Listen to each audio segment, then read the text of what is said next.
very good evening and welcome. This is Prime Time News on TV1. Today is the 13th of March 2023. I'm Jamal Ratnayaka for the Newsfirst team. Here are your headlines for tonight.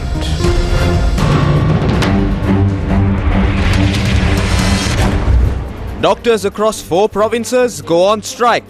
President invites doctors for a discussion.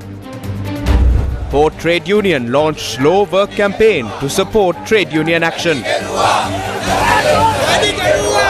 Island-wide strike on the 15th if solutions are not provided. Trade unions maintain a strong stance. මේ වැඩවර්ජන මේ රටේ පාලකයන්ගේ මේ අසංවේදී පාලකයන්ගේ තේරීම යනවද නැත්නම් ආණ්ඩුව දුවවනවද කියලා තීරණේ 15 වෙනිදා ගන්නවා.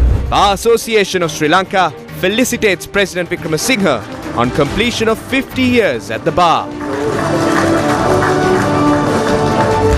Cardinal wants legal action against the MPs and ministers who slander Supreme Court using parliamentary privileges as cover. On those stories in detail.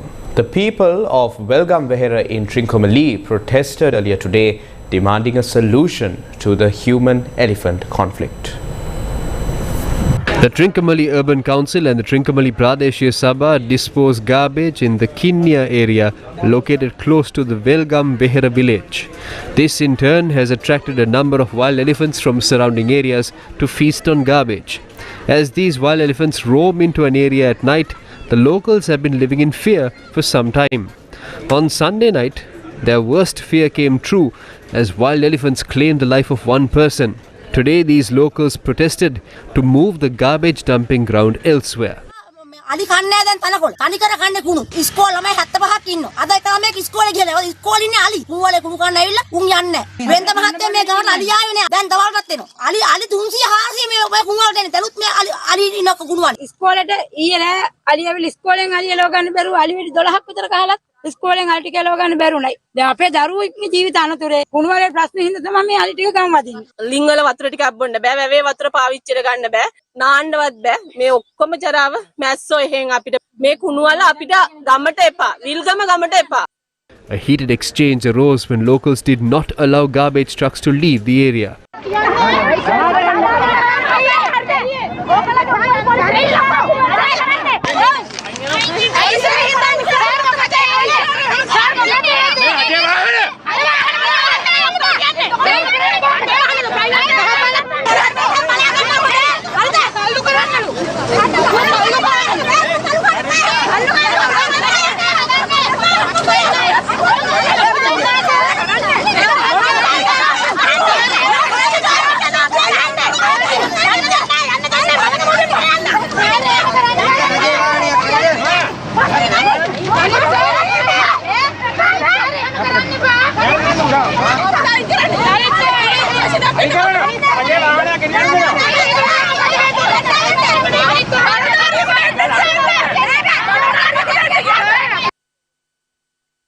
On to another headline-making story. The Professionals Trade Union Collective was supported by multiple other trade unions in carrying out nationwide strikes today. The trade union action was launched against the unjust tax regime of the government, slashing of allowances and the failure to meet the demands of professionals. Trade unions at the Sri Lanka Ports Authority launched a 48-hour work-to-rule slow work campaign demanding the government reverse its unjust tax policy. Trade unions gathered at the Khan Clock Tower close to the port entrance on Monday afternoon and protested. We have given the government 2 days to respond and solve this through dialogue. Failing to do so, we would teach Ranil Wickremesinghe a lesson and shut down the country from the 15th. We will engage in a slow work campaign for 2 days. If Ranil Wickremesinghe does not listen to us, we will close down this institution to drive them away. We will not back down. Ranil and Siripala can solve this via dialogue. If you fail to solve the issue, we will strike on the 15th with the entire country.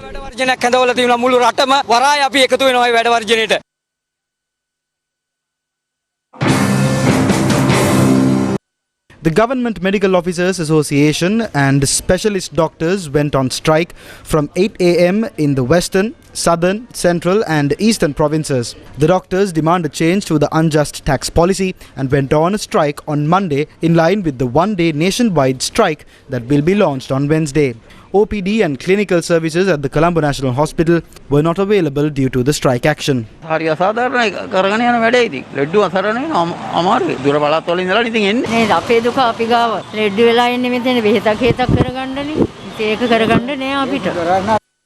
This was the situation at the Colombo South Teaching Hospital.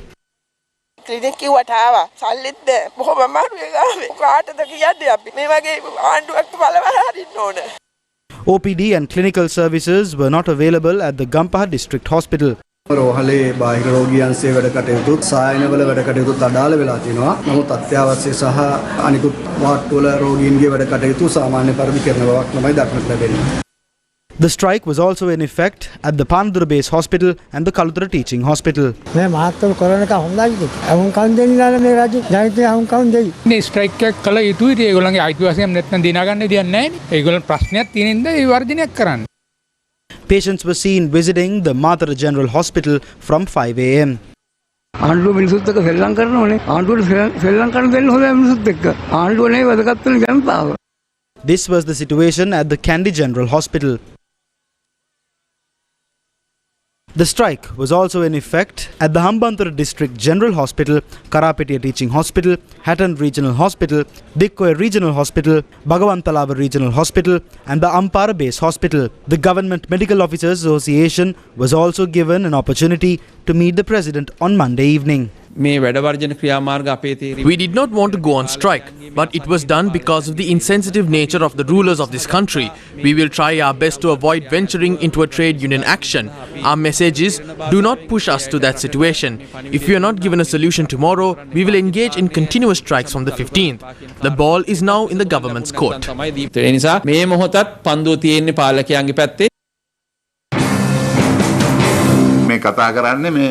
This is about the taxes. About 150,000 people have joined this. This is a temporary arrangement. We are releasing this. I am disappointed and the reason is because every day they discuss and leave. They are people who go out and tell a different story when they pick up a microphone. But as far as I know, there is no such problem at the hospitals. They are functioning as usual.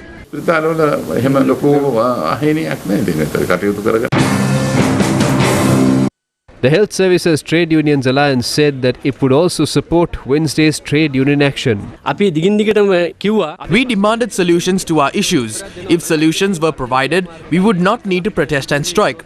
Former President Mahinda Rajapaksa said to think about the children. We wish to ask him, did you think about the children? Did you think about the farmers, fishermen, labourers and the working class? The Rajapaksas lost over 800 million from the hedging deal and sold lands to US, China and India.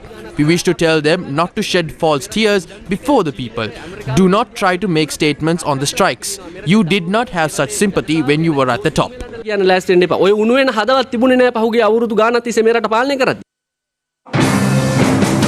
The Joint Development Officers Centre informed the Secretary of the Public Administration, Provincial Councils and Local Government that it would join the strike on Wednesday. All the development officers will join the strike if the government does not give a solution on the 15th, and if there is an attempt to suppress it, we are ready to join with all sectors and launch a strike.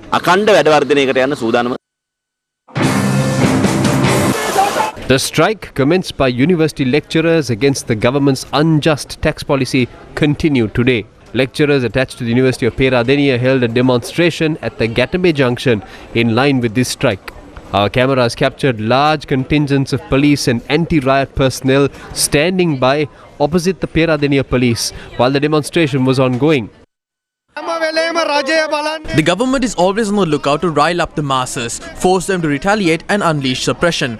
Their intention is to constantly undermine democracy. Are we paying millions in taxes for you to develop your Baton army? Even today, peaceful protests are met with heavy police crackdowns. This is an utter waste of money. Are we paying taxes for innocent people to be tear-gassed and attacked with batons? Police disrupted the protest march when they were marching towards the university premises.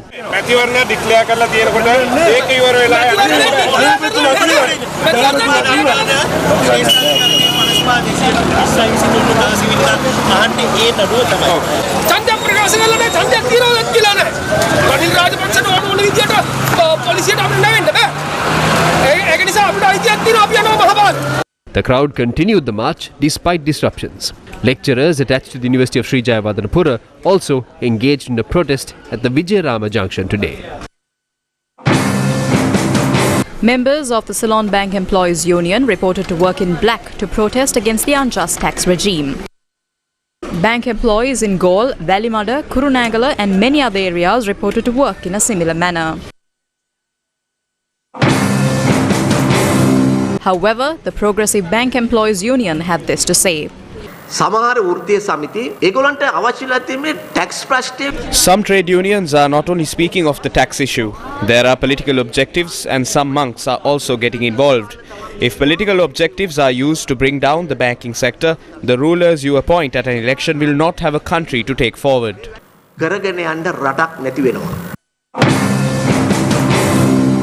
The President's Director General for Trade Union Saman Ratnapriya had convened a media briefing this evening. Sri Lanka, Pakistan and several other nations requested for a bailout from the IMF. They did not agree for such a bailout with any other country except Sri Lanka. The staff level agreement reached will be approved on the 20th by the Executive Board. When such an agreement is signed, we will receive further investments. It will give a signal to the international community that we are ready to get back on our feet. With that, we will be able to secure loans worth $5 to $6 billion. We will be able to breathe easy than before. We are skeptical as to whether certain professional organizations and trade unions despise this program and are in turn launching trade union actions. The agreement is being signed on the 20th. Continuous strikes have been planned from the 15th. Can't they be staged on the 21st or the 25th? Will electricity tariffs or taxes be reduced through this?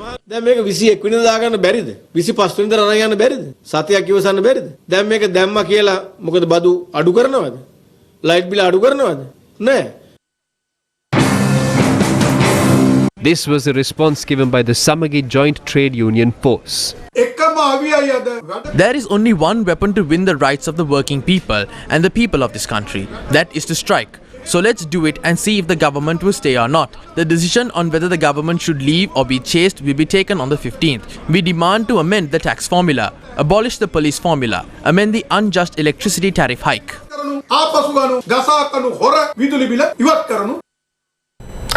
The 95th Academy Awards, commonly known as the Oscars, were held earlier today. Who are the winners? Let's find out after this short commercial break.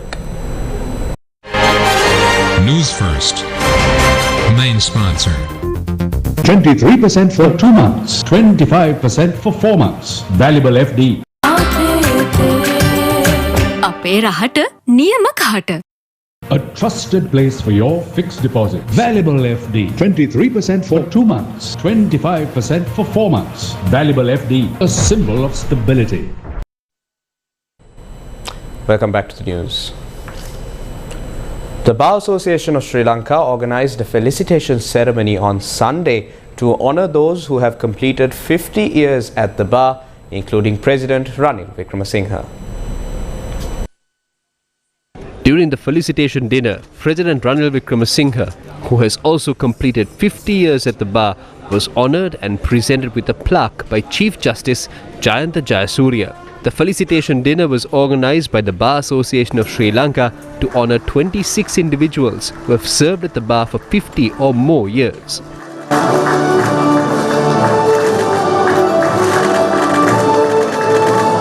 Juliana Margaret Koswatta, Walter Leslie De Silva, Ratna Sabapati Arumugam Jagateesan, President's Council Upali A. Gunaratna, Kanagaratnam Kanesha Yogan, President's Council M.M. Zuhair, President's Council Vijaya Niranjan Pereira, Vernon Manilal Fernando, Justice J. Asoka Nihal De Silva, W.D.J. Seniviratna, and Justice D.J. De Silva Balapatabandi were also felicitated at the ceremony. On to another headline story. Archbishop of Colombo, His Eminence Malcolm Cardinal Ranjit, says legal action must be taken against MPs and ministers who interfere with the Supreme Court using parliamentary privileges as cover. The allocation of funds that had been approved by Parliament for conducting the local government elections, which were scheduled to be held on the 9th March 2023, calling this decision a violation of their parliamentary privileges by the courts. This request by the two parliamentarians is not in keeping with the dignity and the freedom of the Supreme Court in deciding on this matter, and so any interference on the basis of parliamentary privileges is totally unacceptable. The executive is bound to ensure that the laws that are passed by Parliament are carefully implemented and that the well-being of the people is always ensured. The executive does not have the authority to interpret the law according to their wishes. Since no one has the authority to interfere in the decision of the Supreme Court, it is clear that the judgment given on 3rd March 2023 by the Supreme Court binds on the President, the Government and the Parliament in equal measure, as also on all officials. I appeal that action be taken against such ministers and MPs to ensure that the freedom of the judiciary is always maintained at all costs without interference from petty politics and concerns. Views were expressed on the local government election. It is undemocratic to attempt to delay the election by withholding funding. 10 billion rupees was allocated from the budget. What happened to that money? Why can't those funds be released? That money was allocated from the budget, so those funds must be made available. If money is made available for the president to disperse as he pleases, why do we need a budget and why do we waste time in parliament?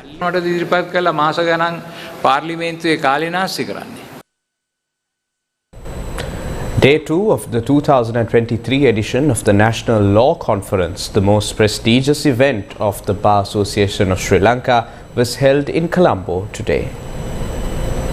The second day of the National Law Conference of the Bar Association of Sri Lanka, titled Navigating Through Crisis, the law's role, focused on taxation in the context of recent reforms and new developments in civil law and notarial practice. Principal of Tax and Regulatory at KPMG Sri Lanka, Suresh Pereira, spoke about the classification of taxes. Parliament has a wide discretion to decide the tax policy of the country. Normally, Supreme Court does not get involved in deciding the tax policy unless the policy is very arbitrary. If there is a classification that has been done, who should be taxed, who should not be taxed, if there is a classification of that nature has been done, if that classification is discriminatory in nature, then only the Supreme Court will get involved. As a general rule, Supreme Court does not get involved in classification carried out by the Parliament in relation to a tax policy. Who should be paying tax at the rate of 36%, who should be paying tax at the rate of 5%, etc. Supreme Court will not get involved if Parliament comes up with a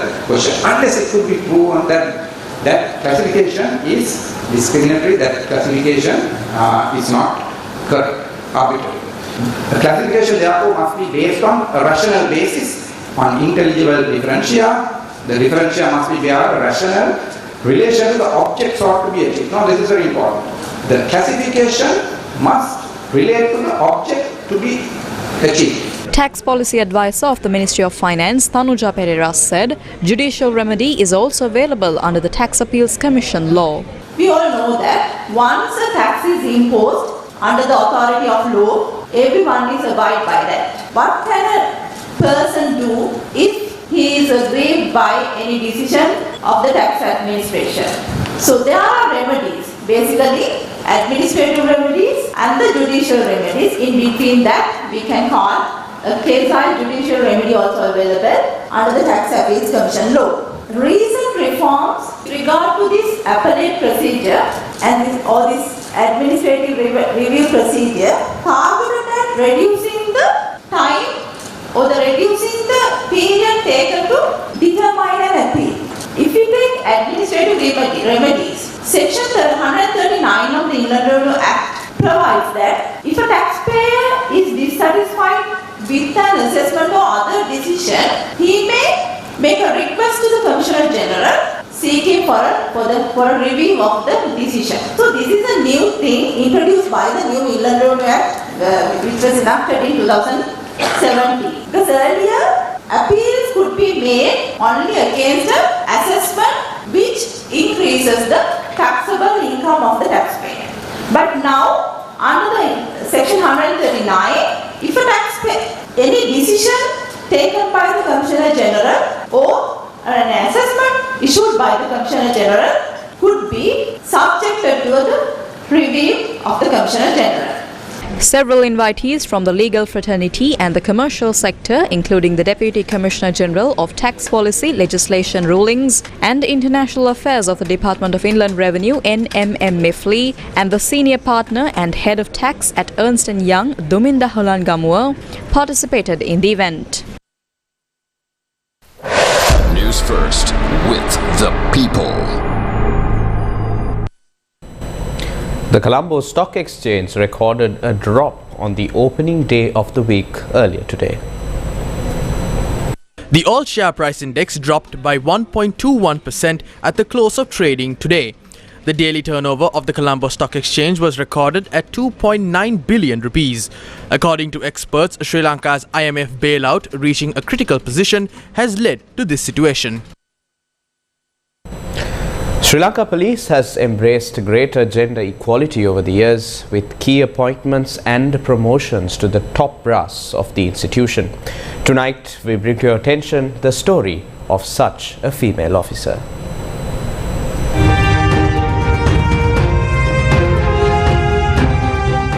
In recent years, 4 female police officers were promoted to the rank of DIG, ushering in a new era for the Sri Lanka Police. DIG Renuka Jayasundara is one of the 4 inspirational policewomen. Renuka Jayasundara, who joined the police force in 1997 as a sub-inspector, was ultimately promoted to the rank of DIG after a challenging 26-year career. I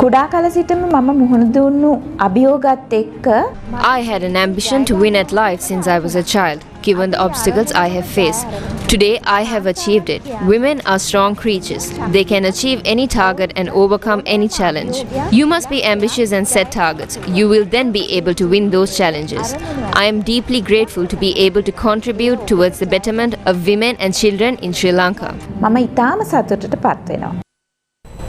Top delegations from the Sinopec Group and the China Merchants Group are currently visiting Sri Lanka. Top delegations from the Sinopec Group, ranking 5th in the Fortune Global 500 list of 2022, and the China Merchants Group, 152nd in the Fortune Global 500 list of 2022, are currently visiting Sri Lanka. The Chinese embassy in Sri Lanka tweeted that the delegates are in the country to enhance cooperation and further investment on petroleum and chemicals, trade and port and industrial park operation. Sri Lankan President Ranil Wickremesinghe said that the government has taken a principled decision to expand the distribution of fuel. He also noted that Hambantota has been identified as a primary energy hub. According to the President's media division, he made these comments during a discussion with the representatives of the Sinopec Group held at the President's office in Colombo on Monday. Sinopec has also pledged to invest in a refinery in Hambantota. According to the PMD, Sinopec has also pledged to invest in a refinery in Hambantota.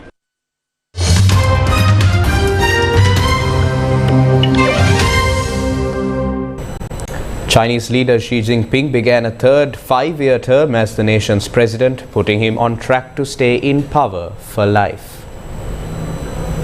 The endorsement of Xi's appointment by the ceremonial National People's Congress was a foregone conclusion for a leader who has sidelined potential rivals and filled the top ranks of the ruling Communist Party with his supporters since taking power in 2012.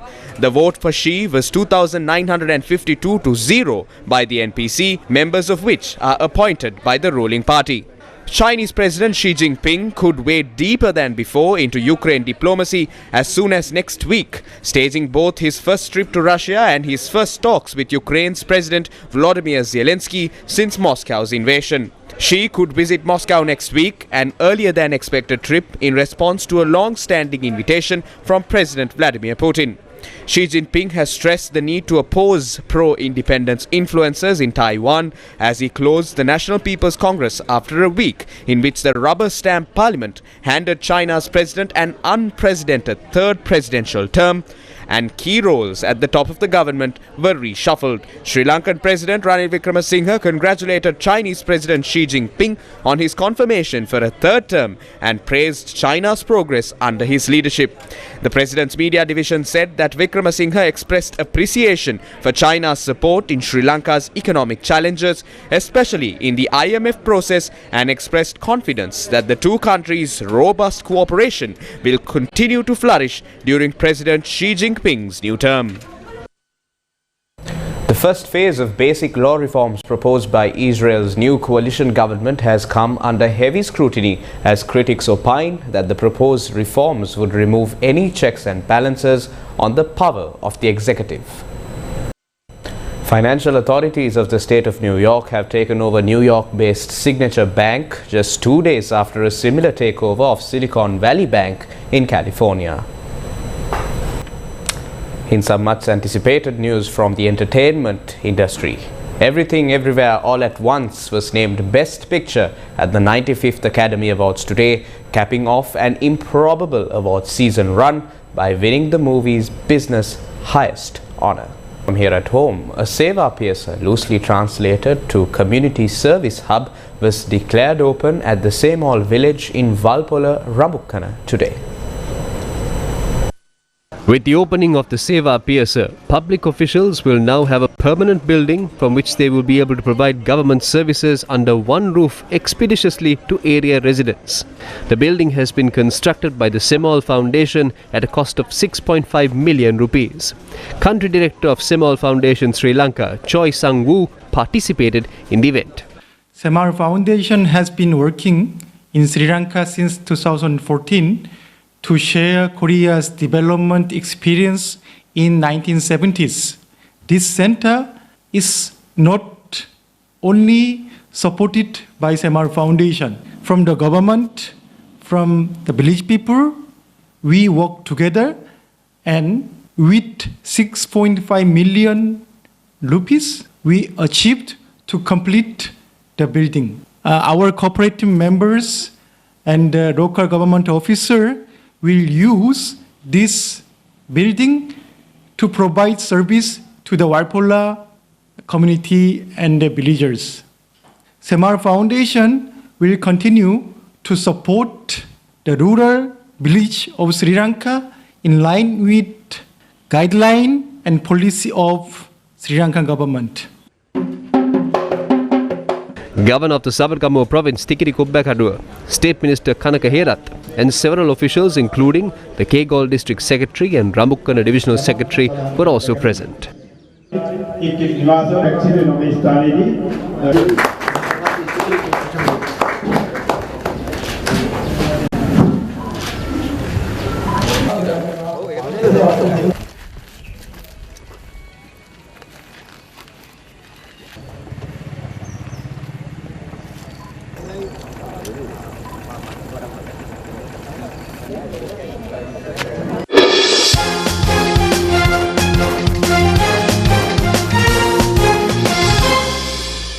Finally, news from the world of cricket. Sri Lanka's hopes of qualifying for the final of the World Test Championship were shattered today after a batting masterclass from New Zealand's Kane Williamson earned the hosts a last ball victory in the first test. The game was played at the Hagley Oval in Christchurch. Kane Williamson, unbeaten on 121, was the hero of the day, though it was his 142-run stand with Daryl Mitchell that broke open the chase on a day that had started with a literal dampener with rain washing out some 1.5 sessions of play. New Zealand were left needing to score the remaining 257 runs in 52 overs, while Sri Lanka had the same length of time to pick up the 9 remaining New Zealand wickets and with it keep their hopes of qualifying for the World Test Championship final alive. Daryl Mitchell was dismissed for 81 runs. Momentum swung both ways during the final session, with New Zealand losing crucial wickets at the death and were left requiring 8 runs from the last over. Asitha Fernando only let 2 runs slip in the first 2 balls of the last over, and Matt Henry was run out in the 3rd delivery, shifting the pressure onto the Kiwis. However, Kane Williamson's immaculate placement earned them a boundary of the 4th delivery. Asita Fernando recovered well in the 5th ball, disallowing the hosts to take a run, setting up a nervy ending with 1 run required off the last ball. Although Williamson was unable to get bat on ball in the final delivery, they managed to secure the vital run to win the first test and knock Sri Lanka out of contention of the World Test Championship final. And a plucky performance from Sri Lanka. New Zealand have navigated their way through. And with that, it's a wrap of Primetime News for tonight. For the Newsfirst team, I'm Zaymal Ratnayaka. Take care, stay safe, and good night.